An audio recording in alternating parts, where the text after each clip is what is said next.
মন ভেঙে গেলে করণীয় কি? এটা খুবই গুরুত্বপূর্ণ একটি বিষয় এবং আমাকে অনেকেই বলে যে হুজুর, my heart is totally broken, আমার মনটা ভেঙে চুরে চুরমার হয়ে গিয়েছে, হোয়াট ক্যান আই ডু, আমি কি করতে পারি?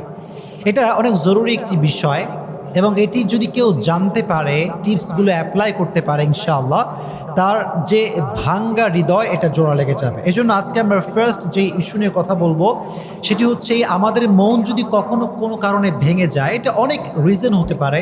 কেউ কোনো আঘাত দিয়েছে, কেউ কষ্ট দিয়েছে, কিংবা কোনো একটা সম্পর্ক ছিল ভেঙে গিয়েছে। বিভিন্ন রিজনে আমাদের হার্টটা ব্রেক হতে পারে, এটা ভেঙে যেতে পারে। তো আজকে আমরা জানবো 3টি উপায় যেটা অ্যাপ্লাই করলে আমাদের মনটা ভালো থাকবে, আমাদের ভাঙ্গা হৃদয়টা জোড়া লাগবে। আপনারা সবাই শুনবেন তো ইনশাআল্লাহ?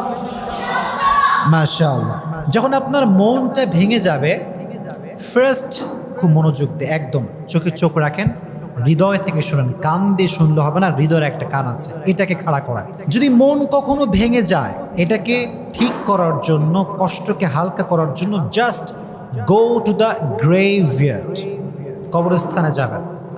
যদি মন কখনো ভেঙে যায়, অনেক ডিপ্রেশন, কেউ কষ্ট দিয়েছে, কেউ আঘাত দিয়েছে, মনটা ভেঙে চূর্ণ বিচূর্ণ হয়ে গিয়েছে, যদি এটাকে ঠিক করতে চান, জাস্ট গো টু দ্য গ্রেভইয়ার্ড, কবরস্থানে যাবেন।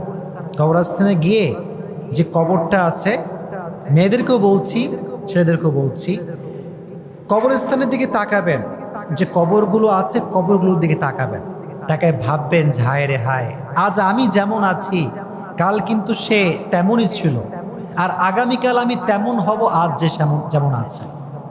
এটা আপনি ভাববেন। যে মানুষটা আছে কবরে শুয়ে আছে, তার অভিমান ছিল, রাগ ছিল, ভালোবাসা ছিল, সব ছিল, কিন্তু দিন শেষে সব কিছু শেষ হয়ে গিয়েছে। দ্যাট মিনস ये जो दिन है ये दिन खत्म होने वाला है, ये हमेशा रहने वाला नहीं है। এই যে কষ্টের দিনটা, এটা সাময়িক, এটা আজ আছে কাল থাকবে। These days are temporary, so don't be sad, don't be frustrated. These days are not permanent, these days are temporary. এটা সাময়িক, এটা আজ আছে কাল থাকবে না। এবং আপনি যখন মনটা ভেঙে গেছে, ask yourself why your heart is broken. আপনি নিজেকে জিজ্ঞেস করেন যে আমার মনটা কেন ভেঙে গেল। আপনি জাস্ট অনেক অবজার্ভ করার পরে বুঝতে পারবেন যে as a Muslim you have no connection with Salah, you have no connection with Quran, you have no connection with Prophet Muhammad sallallahu